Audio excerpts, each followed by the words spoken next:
Rejection is an English word that people make up to express a feeling when you don't get what you want. Brilliant.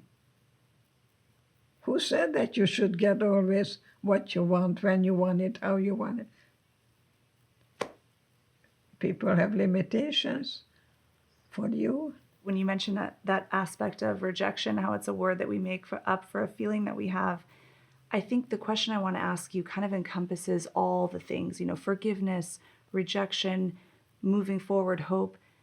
I think when you talk about it, it's so easy to say, yeah, just forgive, move on, don't feel rejected. It's just a made up word. But when you're in it, it's so painful. who told you life is easy? Yeah. Life is very difficult, very challenging. But there'll never be another you. You're special, you're one of a kind diamond.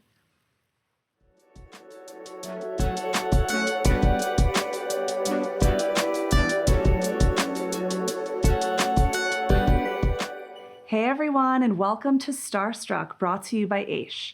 This is a Jewish-themed podcast where I interview celebrities, digital influencers, philanthropists, and those with stories of unusual resilience. I'm your host, Sarah Pachter, and I'm thrilled that you're here. Now, whether you're a first-time listener or a returning listener, we just want to thank you for joining us. And if you haven't already, please make sure to like, share, and subscribe to this video.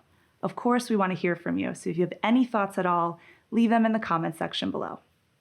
On today's episode, we are absolutely honored to have Dr. Edith Eger joining the show. Dr. Eger is a survivor of Auschwitz, one of the most brutal concentration camps during the Holocaust. As a child, she was a dancer and an Olympic-bound gymnast before Hitler came to power and stole that dream from her. Ironically, it was her dancing and her ability to perform that helped save her life. Today, Dr. Eger is a best-selling author of two of my most favorite books of all time, The Choice and The Gift. Not only is she a best-selling author and renowned speaker who speaks all over the world, but she's also a therapist who has helped thousands of people overcome trauma, heal, and find forgiveness. Dr. Eger, we are so excited to have you on the show. We are so grateful to have you. I'm happy to be interviewed by such an intelligent, brilliant interviewer, so let's do it. Thank you. I have to tell you that sitting on your couches here today, and by the way, thank you for opening up your home and allowing us to film here. It feels like a dream for me. I feel like this is a dream of mine being fulfilled. And I did hear a little birdie told me that even though you're 95, you still do your high kicks after every lecture. I sure do. Not as good as I used to do it, from the front and the back. Wow. But suffering makes you stronger. I can testify to that. I made it. I got out of Auschwitz. Sometimes at night I go to the bathroom and I come back, lie down, and I wonder, how did I get out of Auschwitz when people go there to die? And one of the things that people can discover today is to pretend that they're pregnant and you give birth to the you that was meant to be. You have a certain strength that no one really can rob you from it, that you are resilient to take on what you think that is appropriate for you, especially. And I think that's very, very good for everyone to have a good amount of resiliency, not to allow anyone ever to take advantage of you for anything. Okay? It's not the psychologist, it's not the speaker, it's the spirit. That's why we call it spiritual. Beyond the body and the mind, the spiritual dimension. And the older I get, the more I talk to myself, especially when I'm with my children, and they're very much involved with each other, Both of them have PhDs, professional people. And I'm sitting there kind of, I forget about me, and I want to say something, and I ask myself that you may want to practice too. And what you want to say, you ask yourself, is it necessary? And is it important? But most of all, is it kind? If it's not kind, don't say it. And I practice that every time I am with my children. And so I hope today that you don't call me a shrink, you call me stretched. And we're going to stretch your comfort zone. That's right. I love that. Well, speaking of stretching your comfort zone, I was told that maybe you would do a high kick for us today. I sure will. Oh, let's do it. Okay, I'm not giving you much of a warm-up here. Holding your hand, yes. Okay, so let's do it. Should we do it now or at the end? And then. Okay, we'll do it like your lectures at the end. So I kind of want to jump into something that really struck me that you've written about and spoken about, and that is the concept of forgiveness. Because you mention that you were able to forgive so many people in your life and so many traumas in your life that harmed you. And the hardest person to forgive was yourself. And when I read that, and of course I understand now because I've read the end of the book, but can you share what was it that was so hard for you to forgive within yourself? Freedom is a big word. And the next F word is from. Freedom from the prison that you put in your own mind and the keys in your pocket. So it's really be a good parent to yourself is extremely important. So self-love is self-care. It's not narcissistic. So when you get up in the morning and you look in the mirror, you say, I love me. It's okay. It's not narcissistic. Because if you don't love you, why should I? It's not have anything to do with anything except how you can take responsibility to have the freedom to speak, to ask, to compromise, and negotiate, and not to wait for someone else to do it for us.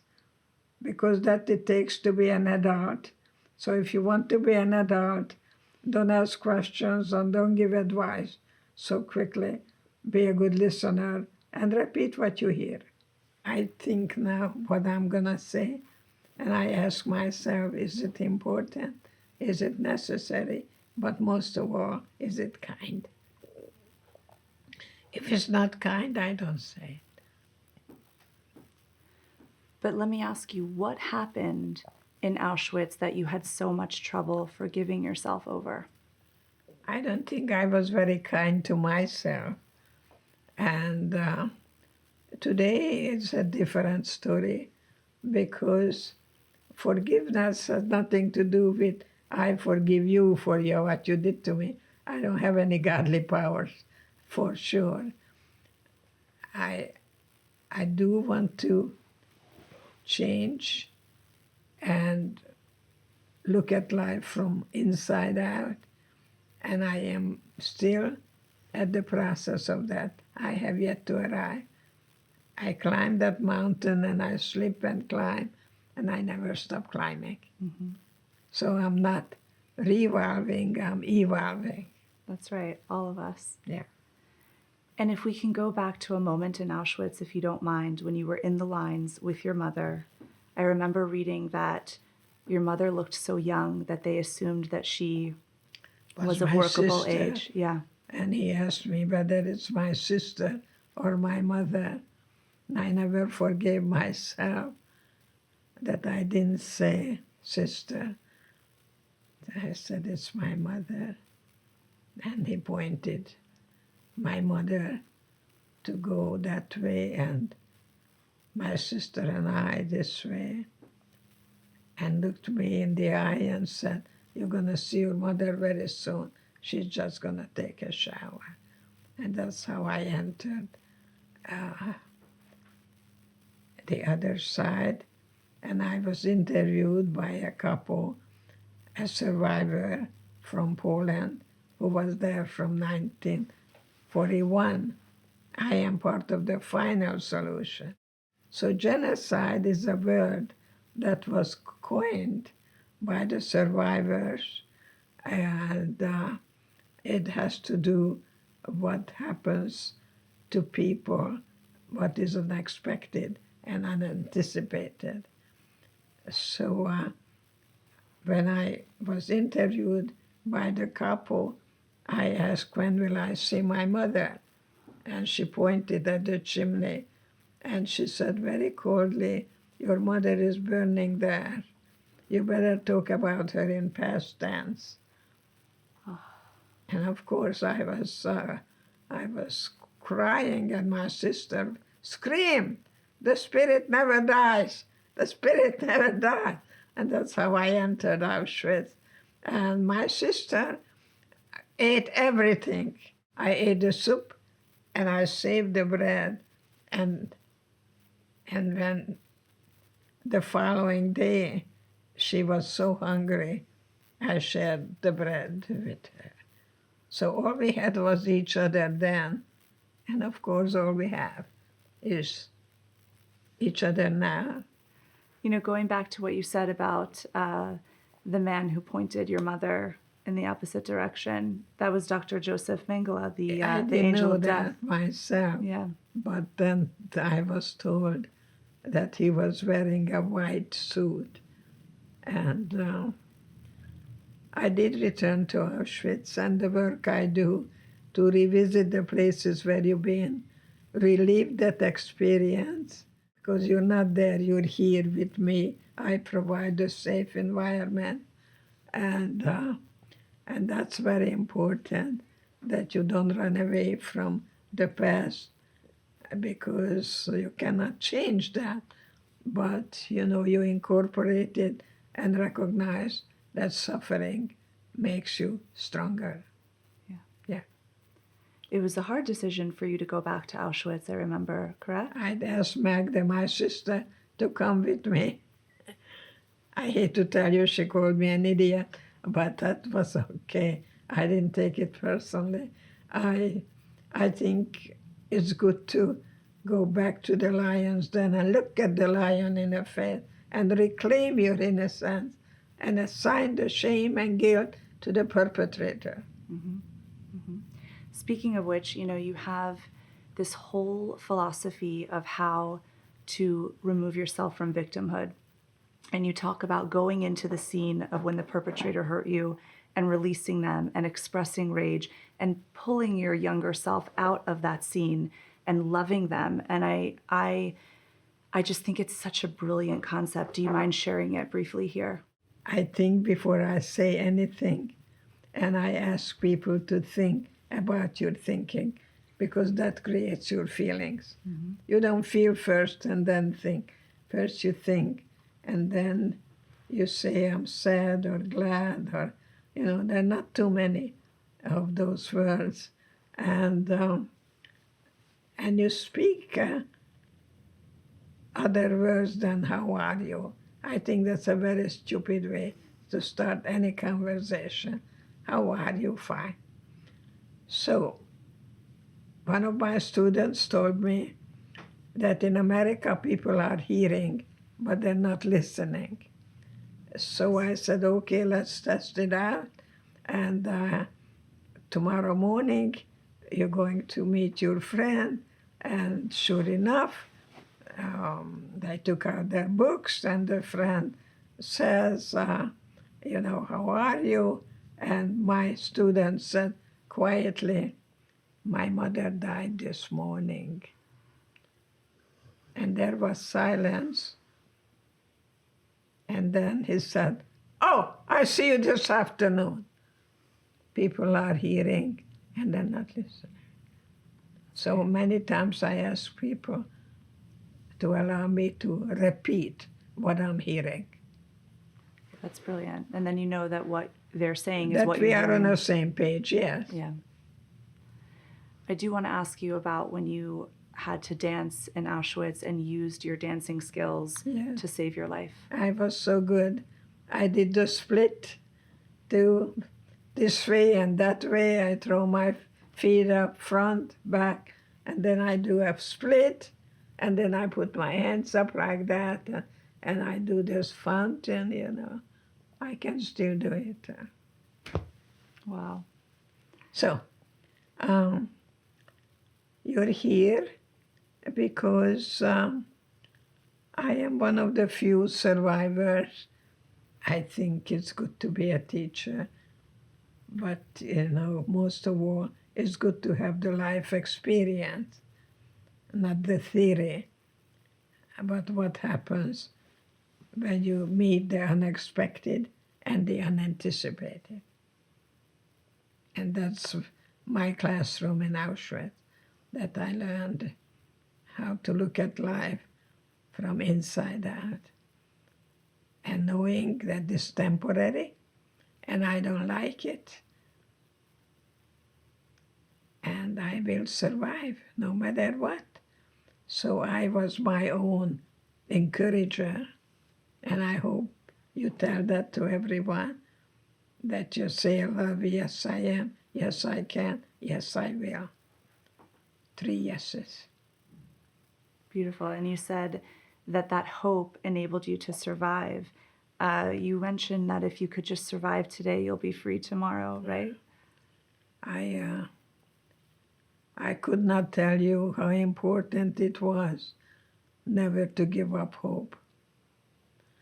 People tell me, I believe, I believe, I believe. It's not what you believe. It's the kind of life you lead. So love is not what you feel, it's what you do. You commit yourself to someone other than you. It has to do me loving and accepting you to be my partner and my wonderful supporter in conversations, that you can be you and I can be I, but together we're going to be stronger than me alone or you alone. So Auschwitz was a classroom, and people who were spoiled at home were the first one to die.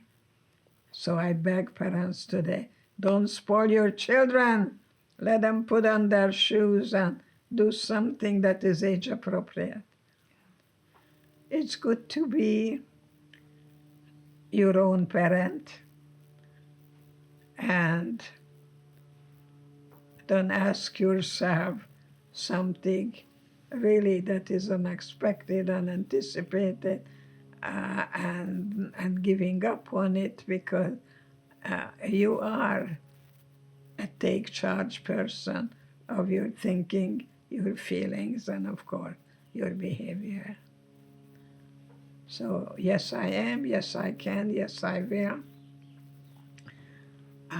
One of my patients was in New York and entered a marathon at a place where she thought she cannot go any further. So she runs into my office. Dr. Eger, I did it. I said to myself, yes, I can. Yes, I am. Yes, I will. Wow. And I made the marathon. It just, yes, I am. Yes, I can. And yes, I will speak about what happens when good people do bad things. So going back to what you said about I can, I will, and I am, you Yes, said? I am. Yes, I can. Yes, I will. Does that leave space for You're God? not revolving, you're evolving. Yes. Yes. And my question on the phrase is, does it leave space for God? God is with me, and God was with me, and God will be with me the day I die. I have faith, not belief, but faith, that there is a higher power, there is someone that is really a kind, wonderful energy that I get each day, and And my God was with me in Auschwitz. When people ask where was God, and I said, God was with me. And God is with us now. And I think God is good, kind, loving. I don't think we're born to hate. I think we learn it. You know, And what you learn, you can unlearn. that's true. That's true. You know, you talk about believing still in God, and I know that a lot of Holocaust survivors do not believe in God. No, and that's okay, you know. With me, I'm not here to preach Right, right. anybody anything. Yeah. I'm just saying what is true for me. Can I ask you, just off topic, but do you work with a lot of families and marriages today? I worked with children of survivors, and they came home and they told their mother, I don't want your beautiful Kaiser roan with a roast beef. I want to have a bologna sandwich, what my friend John had. So the parents talked to me and said, so what do I do? I said, well, listen to your child and see if you could make a deal. And it's give and take and tolerating differences. You know, that's what marriage is really all about. Give and take and tolerating differences. To the children, it's not what you say, it's what you do. Children don't really do anything other than watching you, especially mommy and daddy, how they resolve issues, how they are able to agree to disagree. And I think it's very important for the parents to rehearse and see whether that is really exactly what would come across to the children.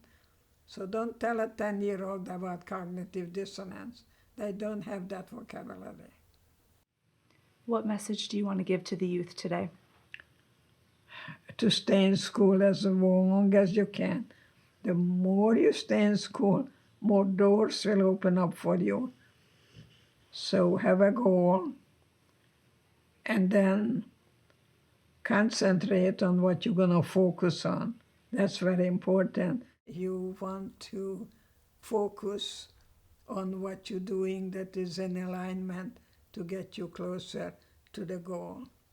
You also wrote about how you went back to school Yes. in your later years, and I was so inspired because you had a conversation with someone. You said, I'll be 50 by the time I'm done. My supervisor told me to go get a PhD. And I said, it's impossible, because by the time I get one, I'll be 50. And he said, you'll be 50 anyway. And that is very true. You cannot change the chronological number, but your attitude, that is today. Hopefully my message to you that God only made one of you. If you leave this room, no one can replace you. You're special. And celebrate your special self and specialness. It's good to be your own good parent. So don't do anything in excess. Not too much of anything. Working, loving, playing. And I hope you do that too. But can I ask you, when you say be your own good parent, are you saying a parent to yourself, your own inner child? You have a little child in you who is crying. And crying because that little child is crying for a loving parent. And you show up for that child. But don't allow that child to control your life. What do you mean by that? Explain. By not doing everything that child wants you to do, and you learn to negotiate and you learn to compromise. I like to get rid of guilt that is in the past, and I like to get rid of worry, which is in the future, and stay in the present. I can only touch you now. Sure. Yeah. Let's say you have all your accomplishments on the table and they all are gone, but you get to choose one that's going to stay. What is your most important accomplishment that you accomplished in this life that you would want to remain forever? To give up my need for approval of others and to be able to look at life as a challenge and not revolving but evolving. And I'm still climbing that mountain. I slip and climb and slip and climb, and I never stop climbing. And I love what you said about not needing approval, because I think that's something our society deals with. Exactly. When people give me a standing ovation, and I come to you after that, and I tell you, I would like you and I to be friends. And you told me, no, not that far. That doesn't mean I was rejected, because rejection is an English word that people make up to express a feeling when you don't get what you want. Brilliant. Who said that you should get always what you want, when you want it, how you want it? People have limitations. For you? When you mentioned that aspect of rejection, how it's a word that we make up for a feeling that we have, I think the question I want to ask you kind of encompasses all the things, forgiveness, rejection, moving forward, hope. I think when you talk about it, it's so easy to say, yeah, just forgive, move on, don't feel rejected, it's just a made up word. But when you're in it, it's so painful. Who told you life is easy? Yeah. Life is very difficult, very challenging. But there'll never be another you. You're special, you're one of a kind diamond. And I congratulate you for being an ambassador for peace and goodwill, yes. Thank you. I'm looking into your eyes as you're talking to me, and I'm wondering, when you were a child, when you were in Auschwitz, could you ever have dreamed of this life for yourself now and all that you've accomplished and all that you've given to the world? Yes. And I am sure that you read in my book that I had a girl with me, and she was having all kinds of dreams, how she's going to go home, and then she gave up and just faded away, and because she was putting her expectations very rigidly. She said, we're going to be liberated at Christmas. And Christmas came and went, and she gave up, and the next day she died. This is the Hungarian colors. Okay. Same thing. Wow. I'll show it to them. These were the people who were here, the president, Wow. and gave it to me. Wow. I'm That's very so special. Hungarian, not Zsa Gabor, but I met her cousin who got her clothes that she don't wear anymore. Oh. So I tried on her clothes. Oh, Yeah, that's nice. many years ago. My father was a tailor and became a designer himself, and told me that when you grow up, you'll be the best dressed girl in town. So I want to see. Watch me.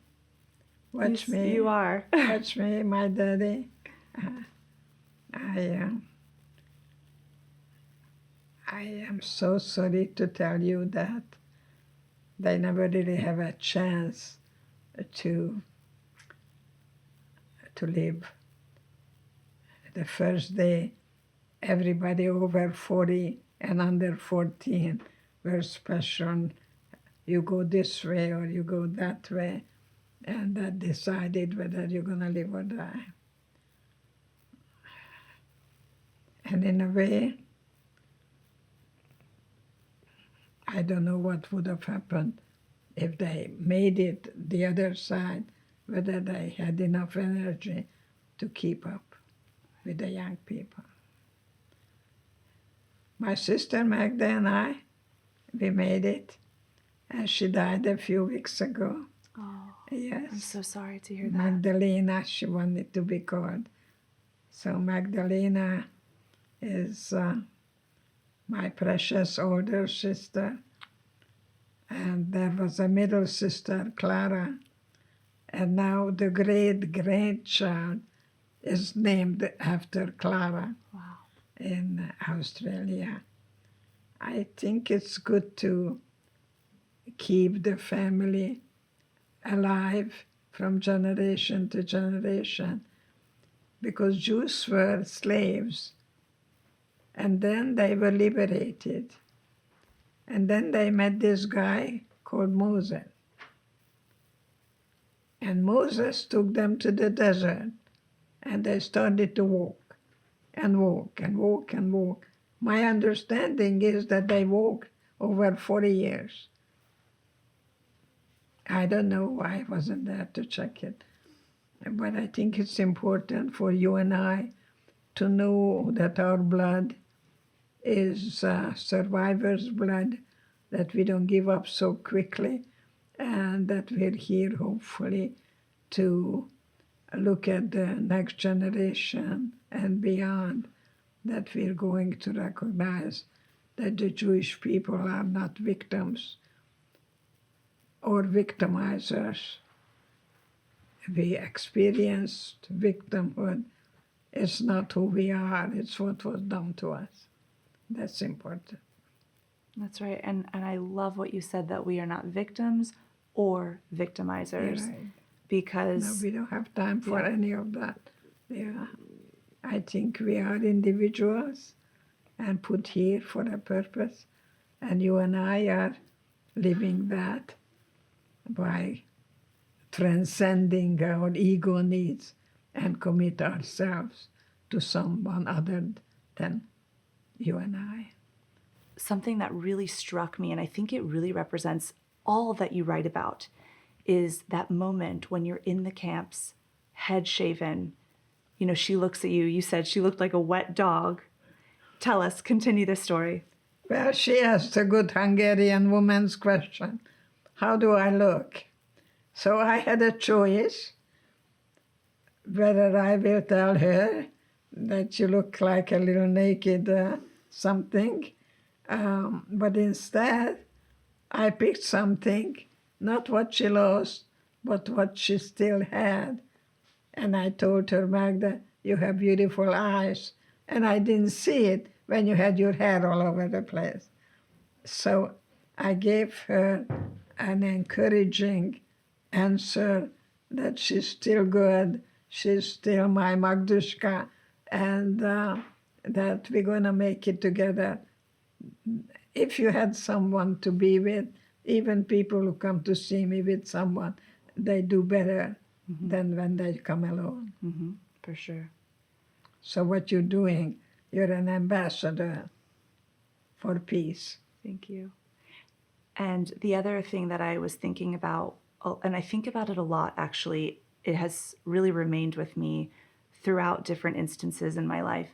You mentioned that the day that people were liberated from Auschwitz, they walked out the doors and walked right back in. Yes. And you said we do that with our minds. We go back to these terrible memories and we chain ourselves. It's called learned helplessness. The psychologist is Seligman. You want to read his writings, that people do the familiar. Even though they want their freedom, and you want to go to Eric Fromm, that he's the one who talks about going back, and it's good to go back. I'm glad I went back to Auschwitz, and I knew I had an American passport in my pocket. That's right. Okay, and then someone came by with a uniform.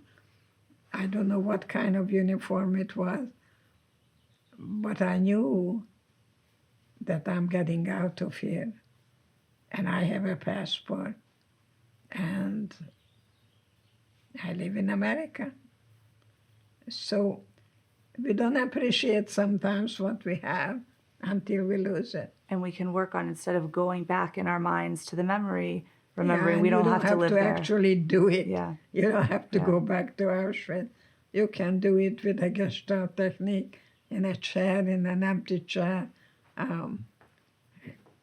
No, you don't have to travel to Auschwitz, it's called in Polish. Auschwitz. Dr. Eger, it has been such an honor. We have time for one more question, if I can ask you. Sure.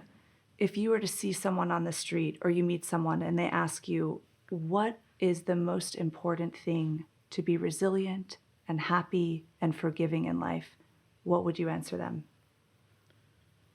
Forgive yourself. That if you knew then what you know now, you would have done things differently. You are the worst, probably, to you than you are with other people. So self-love is self-care. It's not narcissistic. Get up in the morning, look in the mirror and say, I love me. That's not selfish.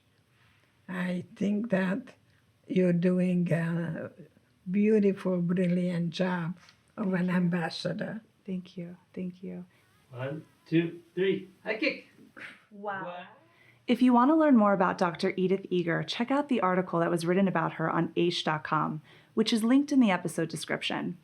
You can find this podcast on your favorite podcasting platform and on Aish.com's YouTube channel.